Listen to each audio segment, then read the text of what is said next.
Weh geng, aku ada teka-teki. Siapa dapat jawab, esok aku belanja makan. Kalau makan aku on. Kau ni Bam, kerja kau nak makan ke?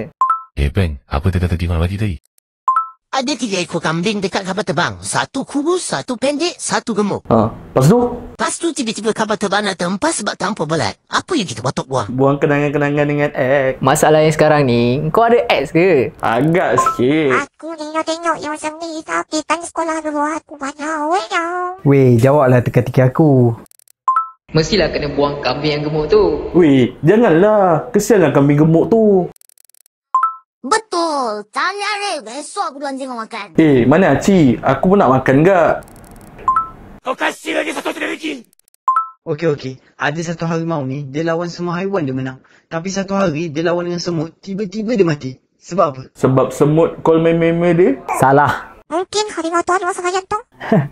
Salah. Habis tu, apa jawapannya? Harimau tu mati sebab dia kena himpap dengan kambing gemuk yang terjatuh dekat atas kapal terbang tu. Siul lah. Apa jenis teka-teki yang kau bagi ni, Gepeng? Apa rasa kau tidak lantung ni? Tu. Good night, geng. Aku tidur dulu. Good night. I love you.